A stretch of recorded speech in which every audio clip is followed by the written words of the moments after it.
مساء الفل على كل متابعين قناة أهلي بلس. يا رب تكونوا بخير دايما. النهاردة معانا ماتش تقيل ومهم جدا. منتخب مصر في مواجهة منتخب أنجولا في تصفيات كأس أفريقيا. ماتش مش عادي ومش سهل، وماتش ليه حسابات كتير قوي سواء فنيا أو نفسيا.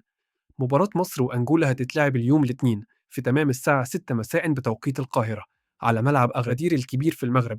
والماتش هيكون منقول حصريا على قنوات بي إن سبورتس، وتحديدا قناة بي إن سبورتس أفغان. وده يخلي كل جماهير الكورة في مصر وأفريقيا مترقبة اللقاء.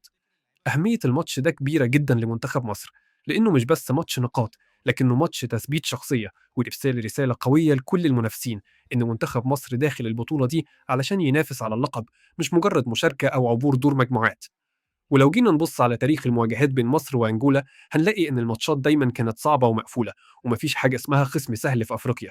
وأنجولا تحديدا من المنتخبات اللي بتعرف تقفل الملعب كويس وبتستغل أي غلطة من اللي قدامها، وده اللي لازم ناخد بالنا منه كويس.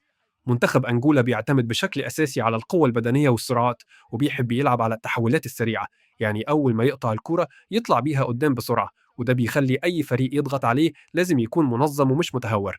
أما منتخب مصر فداخل الماتش بمعنويات كويسة وعنده خبرات كبيرة، لكن التحدي الحقيقي هيبقى في إزاي يفرض أسلوبه من أول دقيقة من غير استعجال ومن غير توتر، لأن الماتشات دي لو دخلت في عصبية بتقلب ضدك.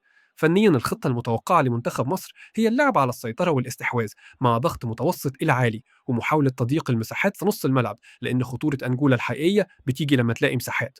وبالنسبة للتشكيلة المتوقعة لمنتخب مصر فالأقرب إن نشوف محمد الشناوي في حراسة المرمى، قدامه في الدفاع أحمد أبو الفتوح وأيمن أشرف، وفي وسط الملعب محمد النني وحمدي فتحي، ومعاهم تريزيجيه بدور هجومي شوية. أما في الهجوم فمحمد صلاح على الطرف، وعمر مرموش ومحمد شريف كرأس حربة.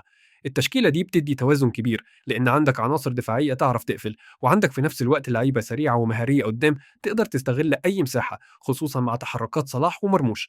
ولو جينا نعمل مقارنة بين لعيبة المفتاح في الفريقين، فمنتخب مصر عنده أفضلية واضحة في الخبرة والهدوء تحت الضغط، لعيبة لعبت ماتشات كبيرة وبطولات قارية وعالمية، وده عامل مهم جدا في الماتشات اللي بتتلعب على تفاصيل صغيرة. في المقابل منتخب أنجولا عنده لعيبة قوية بدنيا وسريعة جدا، ممكن تعمل مشاكل لو الدفاع مش مركز، وده يخلي المواجهة معركة تكتيكية أكتر منها مهارية.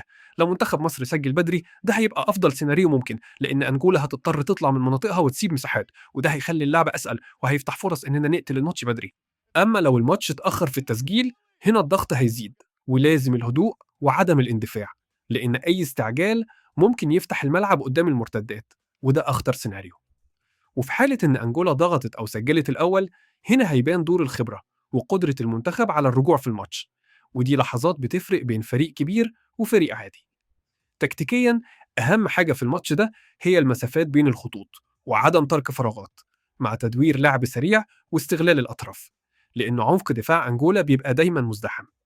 كمان الكرات الثابتة ممكن تلعب دور مهم جدا سواء لمصر أو لأنجولا، وده يحتاج تركيز عالي طول ال 90 دقيقة. الجمهور المصري مستني أداء يطمنه، مش بس نتيجة، لكن شكل وأداء يدي ثقة، لأن البطولة طويلة ومليانة مطبات، وأي رسالة إيجابية في المرحلة دي بتفرق نفسيا جدا. ومن وجهة نظري، لو منتخب مصر التزم بالخطة ولعب بعقل واستغل الفرص، ففرص الفوز كبيرة جدا، ومتوقع فوز مصر بفارق هدف أو هدفين. لكن دايما وأبدا الكورة ملهاش أمان غير جوه الملعب. دلوقتي عايزين نسمع رأيكم انتم، شايفين إيه؟ هل التشكيلة دي هي الأنسب؟ مين اللاعب اللي تتوقعوه يكون نجم الماتش؟ والسيناريو الماتش هيبقى إزاي من وجهة نظركم؟ اكتبوا كل توقعاتكم في الكومنتات، ولو الفيديو عجبكم ما تنسوش تعملوا لايك وتشتركوا في قناة أفلي بلس وتفعلوا الجرس علشان يوصلكم كل جديد في الكورة وتحليل الماتشات أول بأول.